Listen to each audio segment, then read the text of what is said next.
This podcast is intended for a mature audience over 19 years of age and is provided on an educational and informational basis.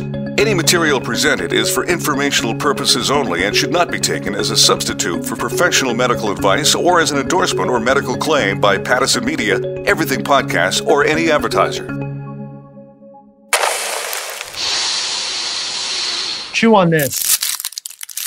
Cannabis edibles. How often have you gazed enviously at the exotic creations of master bakers and chefs? Well, you needn't feel envious anymore, for here are a few professional tips on what can be done with the simplest of tools and ingredients. I hope you're hungry. This dish will contain 2 milligrams of a sativa, THC, and I'm even going to add 5 milligrams of CBD for the sake of playing with it. By the end of this episode of the Canadian podcast, you're going to know more than you thought possible about edible cannabis. So you are taking an edible that is coated in sugar and you are looking to get a high, but actually more sugar there is, less high you're going to get. This is Chef Romain Avril. You might know him from the Food Network. Or if you're in Toronto, you might have seen his croissant reviews on Instagram. But he's also a molecular chef who creates custom cannabis-infused meals. He's an expert in eating weed, and he's here to show us how to be more savvy when choosing your own edibles. And he's not the only chef on the show today. When you eat a majoun in Northern Africa, it's a paste made of fruit and date and spices. If you speak to the person that made the product, it will be able to justify each and every ingredient in the product. And cannabis comes as an ingredient in all these formulations. Alexandre Poulin is the brains behind Jubilee Edibles and a former sommelier and chef. We'll be talking with him after the pot news with Jay Coburn. With a roundup of your pot news, I'm Jay Coburn. Health Canada has released guidance for cannabis producers on products with intoxicating cannabinoids other than Delta-9 THC, including CBN. Later in the show, we'll be hearing from a cannabis chef about what these molecules do and how to choose the right product. The new guidance, however, recommends that any intoxicating cannabinoids, such as CBN, be treated like THC with respect to the 10 mg dosage limit in edibles, meaning that a product with 8 mg of THC could only have up to 2 mg of CBN. This is Health Canada guidance, not a change to the federal law. However, provinces may choose to follow this guidance and change their own laws. Independent analysis has found THC content is routinely inflated by licensed test labs in 4 US states. That's according to a report in MJ Biz Daily. MCR Labs in Massachusetts obtained anonymized test results from labs in Maryland, Massachusetts, Michigan, and Oregon. They then applied basic data forensic tools to identify and quantify irregularities in the results. In Canada, industry insiders and consumers have accused producers of inflating their own THC content. Health Canada says it is reviewing complaints about inaccurate labels, and in July it launched a data collection program that involves comparing product results to potency claims. Staying with cannabis testing, the Ontario Cannabis Store will start doing their own secondary testing of products with high THC content. Any products with inconsistent results will be subject to further scrutiny and potentially returned to the vendor for relabeling. Reporting from StratCan shows that cannabis producers believe this may lead to a standardizing of testing instead of the practice of lab shopping many producers currently undertake, where they shop around for a lab that will provide the most favorable results. That's the pot news. I'm Jay Coburn. All food affects your mind and body. Think of how you feel after a heavy meal full of carbohydrates, or the rush of too much sugar, followed by the inevitable crash. So, when you're picking up a pack of edibles, it's worth paying attention to more than just the THC or CBD content. That's the philosophy behind Jubilee Edibles. So we invited the guy behind them onto the show. I'm Alexandre Poulin. I'm the co-founder and chief innovation officer at Gayonica. We're a Quebec LP based 1 hour south of Montreal. We specialize in edible product development and topical as well, and we're an extraction facility. Alexandre is an interesting guy. Before he got into the Canadian cannabis industry, he spent years traveling the globe perfecting his cooking techniques. He worked in modern kitchens, but also in more traditional settings. He put all of that into the edibles he makes. Alexandre spoke to our producer, Karen Habashi. My background inspiration for Jubilee came mainly from my chef background and my anthropological background as well. I got to travel a lot in the past decade to learn traditional knowledges about cannabis and to study human consumption of various types of psychoactive plants and religious behaviors. Jubilee inspiration came from what we call the old world edibles. Let's say you were to travel 1,000 years ago in Northern Africa and you were to take an edible right there. It would look very much as what we offer now. It would be made with dried fruits, flowers, spices, and various superfoods that actually have a purpose in the product itself. And we really wanted to recreate this kind of old world edible vibe that actually perdured for the better part of the last 1,000 years. And we wanted to justify it through modern science, modern food science. So we developed these varied food products that have specific effects, even without the cannabis in them. So we got inspired by the food themselves, apple and matcha fruit bite that have matcha in it. The matcha comes with natural caffeine. So with the caffeine itself, it gives an uplifting effect. Then when we use the CBD and THC in the formulation, it kicks a very full spectrum sativa kind of effect that we would qualify as such. Another way we do a blueberry and lavender one, in which the lavender provides a very calming effect. And then we complement the effect of the product itself with the cannabinoids, let's say CBN, CBD, and THC, that can complement it and provide and enhance the inherent effect of the formulation itself. So the inspiration came from these travels. I learned how to make hashish in northern Morocco for many months back in 2008, and I got to eat a lot of these traditional edibles, and I wanted to bring that back with me in Canada, and the legalization afterward provided the perfect platform to pay an homage to these traditional ancient edibles.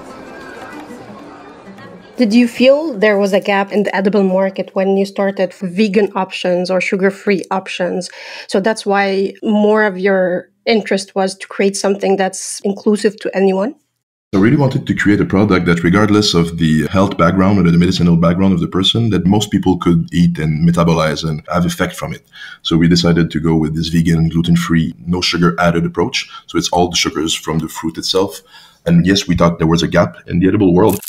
Gummies and chocolate, they have their part in the edible world, and they will always have. But in my opinion, they're a result of prohibition as well, especially gummies, which are, a simple way to provide the effect of cannabis under the radar. So across your travels, what did you feel is different when people consume cannabis-related products in contrast to here in Canada?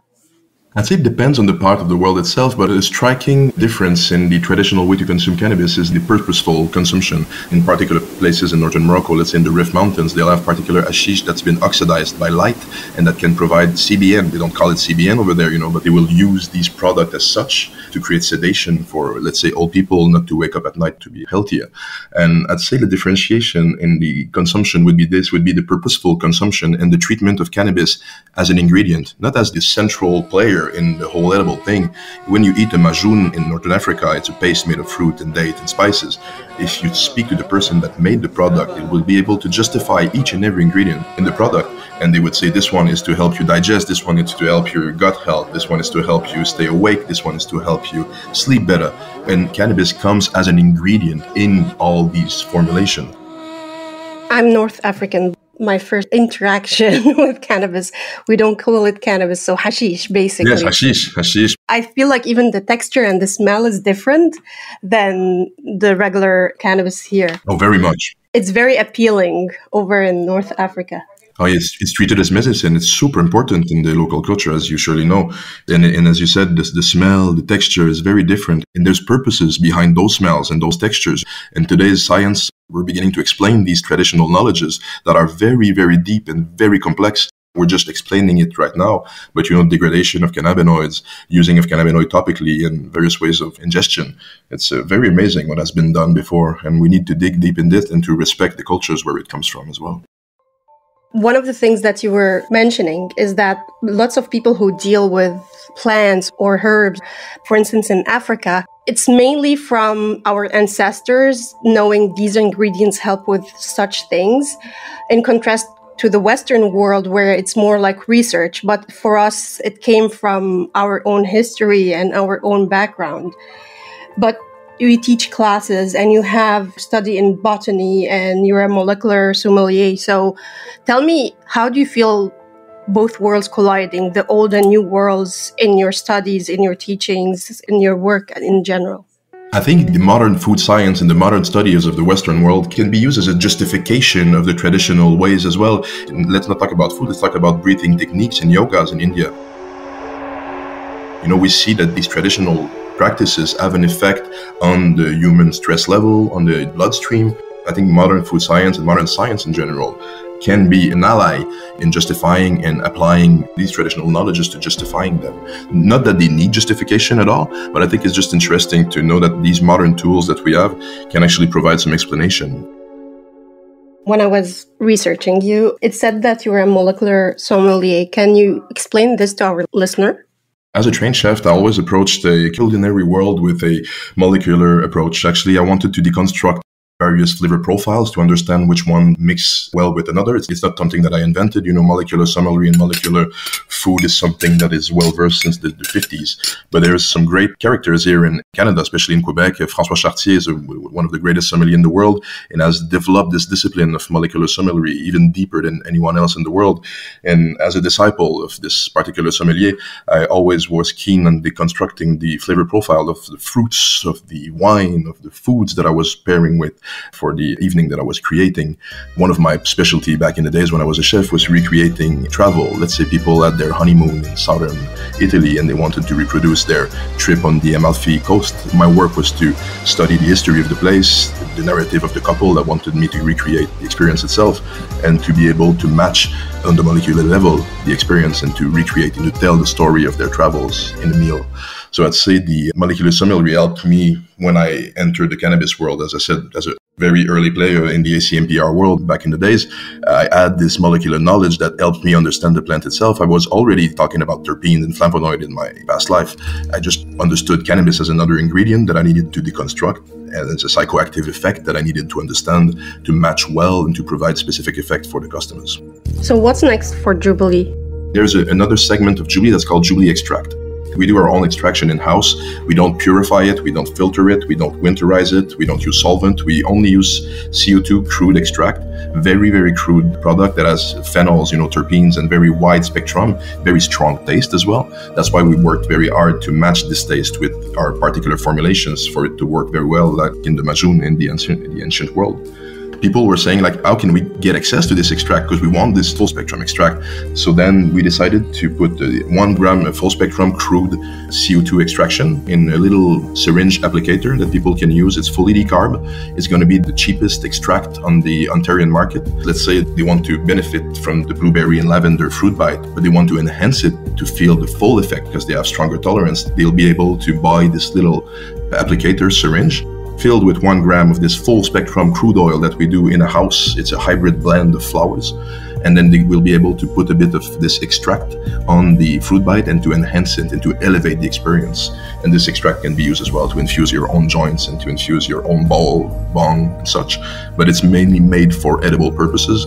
That's another part of Jubilee coming in 2024. That was Alexandre Poulin, co-founder and chief innovation officer at Guyana. Jubilee is just one option. If you go to the Ontario Cannabis Store right now, there are over 500 different products to choose from. But if you're listening to the Canadian podcast, I figure you'll want to go a little deeper than that. My name is Romain Avril. I'm a French chef born and raised in France, and I migrated to Canada about 13 years ago. I've been a chef since the age of 13. I introduced high fine dining, and that's how I like to say it. So cannabis cooking and fine dining during the pandemic, actually. Chef Romain Avril has worked in kitchens around the world. He's been on the Food Network and Radio Canada, and he's here to teach us how to cook with pot properly. Because Romain also does private cannabis-infused dinner services. Customers go to Canolio online, pick a chef like Romain, and they come to your home and cook a meal. I see myself as a creative person, so I don't have menus. I will chat with that guest first. So, what do you like? And then I will customize a menu for them, and it's a bit of a back and forth. I love that. I don't like this. Okay, I'll change it, etc. And then now I'm going to pair it with the proper infusion. whether it's THC or CBD or terpenes, etc. Chef Romain is going to show us how to understand and choose edible cannabis, because cooking with cannabis is creative chemistry. It's molecular cooking, which is a style not limited to cannabis, and something that Chef Romain is particularly good at. Molecular cooking is a mix of using modern techniques, cooking with helium, cooking with liquid nitrogen, so new techniques, new ways of doing things, but also it is molecular cooking. So literally we are going to go into the molecule of something and modify it, always naturally, to come up with a different texture, a different flavor. For instance, let's say you take celery juice and you're gonna transform it into a jelly. So it's modifying things, but always using natural product, usually coming from plants. When you pick up a pack of edibles, the first thing you're going to look at is how much of a particular molecule is in there, specifically THC and CBD. Let's start with THC, delta-9 tetrahydrocannabinol, if you're feeling scientific. Science! So to make it simple, THC is the main psychoactive you'll get in a cannabis plant, which means the one that's gonna get you high. In Canada, edibles are limited to 10 milligrams per packet, although Health Canada is currently reviewing the rules. The Competition Bureau has recommended raising the limit because edibles in the illicit market are often much higher. Knowing your dose of THC is really the most important part of choosing an edible. If you haven't tried it before, start with the lowest dose available. That's 2 milligrams.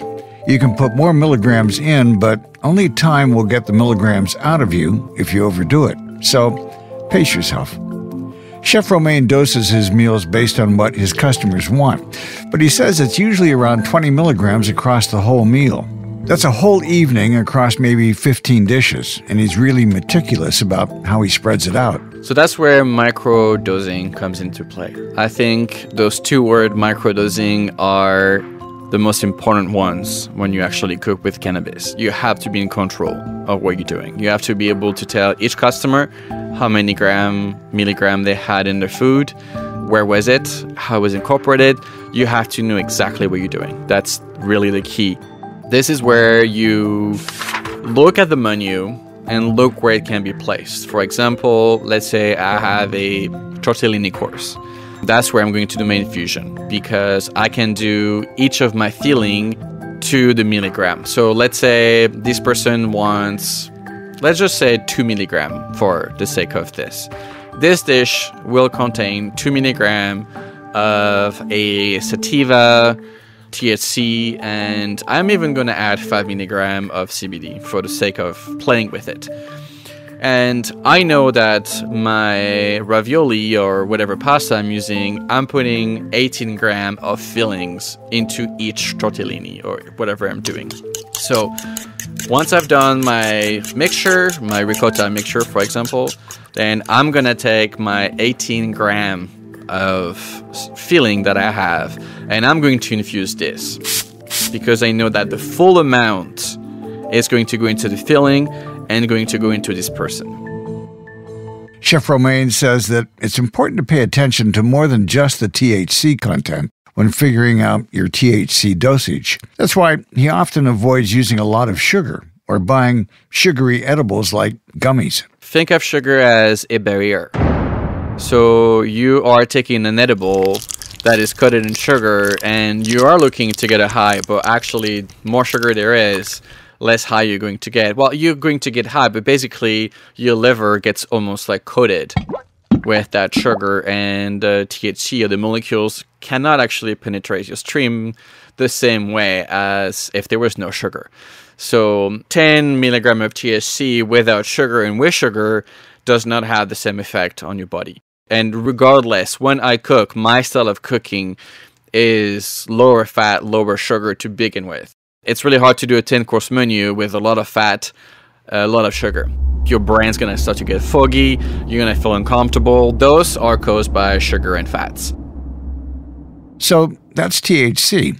It's the main psychoactive molecule in cannabis, and it's often accompanied by its friend, CBD. So the cannabidiol, also CBD. I like how you say it's a friend, because I really see it as that.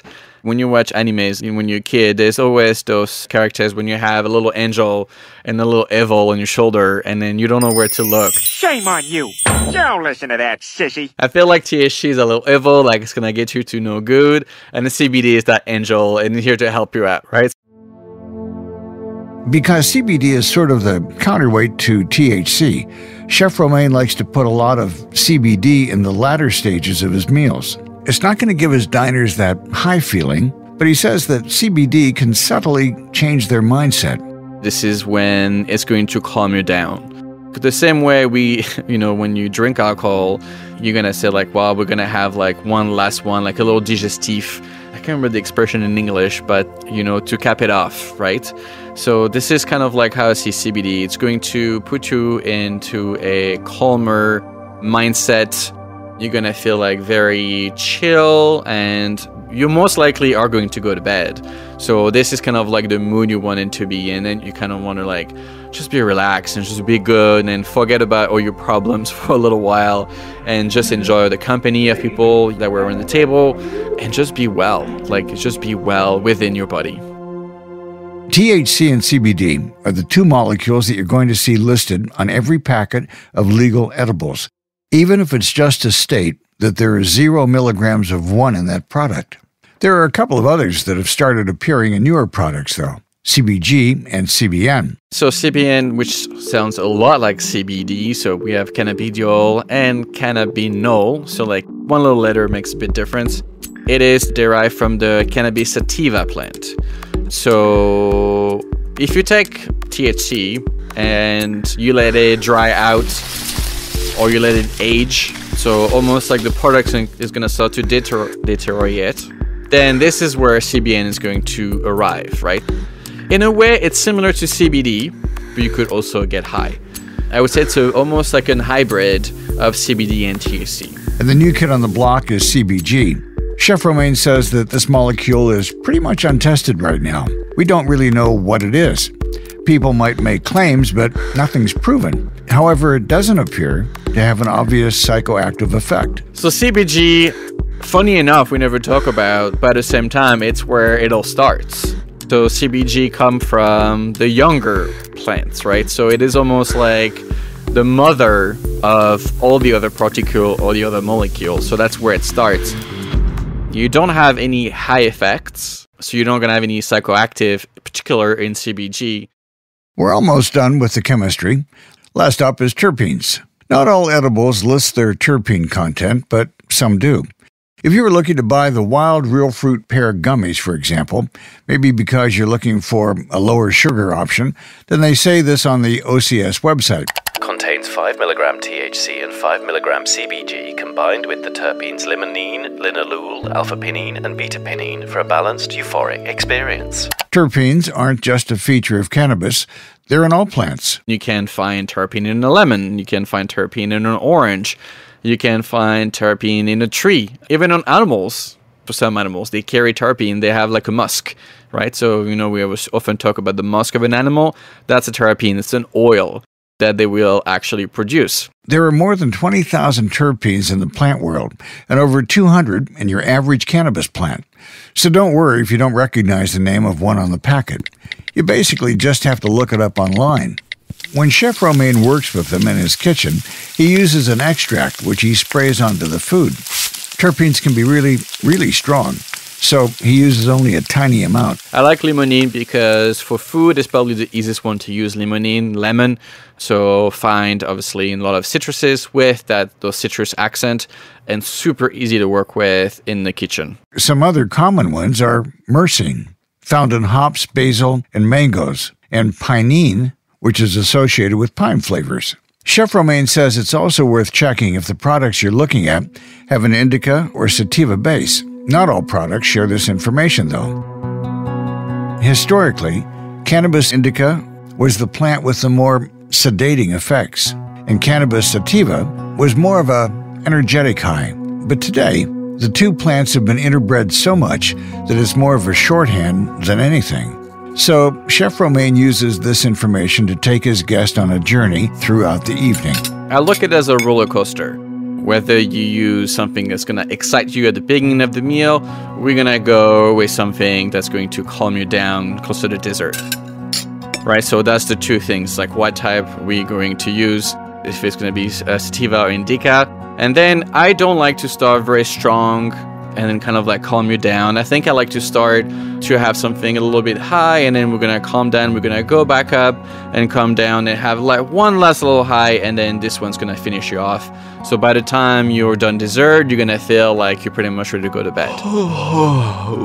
As much as we'd love to, we can't hire Chef Romain Avril every time we want to consume some THC, CBD, or CBN though.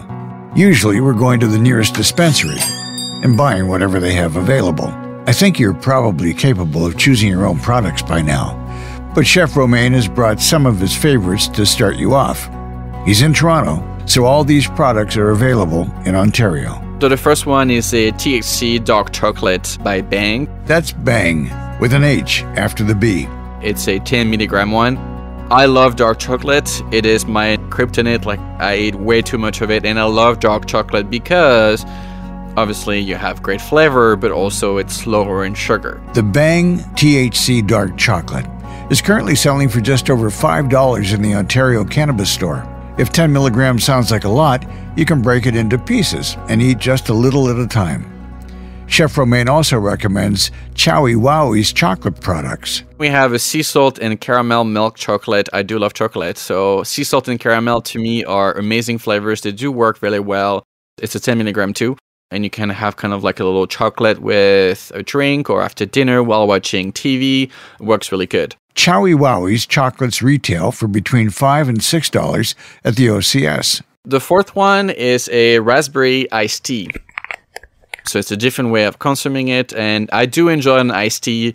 Obviously, you have the tea aspects of very good flavor, herbal, which works with cannabis, obviously being a herb as well. It is by Tweed, and it's a sativa. So something to obviously be conscious about. There's a time in a day to consume it. It's only 5 milligrams, so it's also a little bit less. But again, I think it's one to kind of like give you a little spark in the day, kind of like a little booster. That's how I like to see it. Choosing a drink instead of something you eat gives you the option to sip your cannabis slowly. You can pace yourself. Tweed's Raspberry Lemon Iced Tea retails for between $4 and $5. And then we have the Bedtime Blueberry Lemon CBN 381, which is an indica. These gummies from Monsieur Bear are just over $7 and each contain 7.5 milligrams of THC, 2.5 milligrams of CBN, and 80, yes, that was 80, milligrams of CBD. So we talked earlier about my dinner when I like to finish people off with a little bit of THC that's going to be on the indica side and a lot of CBD. That would be exactly what I would go for if I were to recreate it into an item. And it's blueberry and lemon, so you're probably going to have some limonene in there in terms of terpene. And it's two flavors that I like because blueberry and lemon tend to be more in the acidic flavor and low in sugar too. And if you're still having trouble picking a product, just ask for help. Don't think you're alone when you go into a pot shop, because you're not. There is employees there, and they probably are your best friend when you don't know what you want or what you need. So go into the shop and tell exactly with your words to the person who works there what you're looking for. Thanks for listening to the Canadian Podcast, and thanks to Chef Romain Avril for teaching us how to eat pot properly. You should be an expert in edibles by now. But if you want to get in a pro, you can book your own cannabis chef from Canolio. They're at canoliogourmet.com. Thanks also to Alexandre Poulin, co-founder and chief innovation officer at Gayonica. I hope you'll join us for the next episode of the Canadian Podcast. Hit the subscribe or follow button to make sure you do. And while you wait for the next episode, why not go to westernbuzz.ca? The Canadian Podcast is an Everything Podcasts production in partnership with Pattison Media. The opinions expressed in this podcast are not necessarily the views of the podcast team or our partners, and this show is intended for a 19-plus audience. Thanks to creative director Cliff Dumas, showrunner Karen Habashi, senior writer Jay Coburn, and our sound engineer John Massacre. Thanks for listening to the Canadian Podcast, the authority on cannabis in Canada. I'm Don Schaefer. Another Everything Podcast production. Visit everythingpodcast.com, a division of Pattison Media. Subscribe wherever you get your podcast.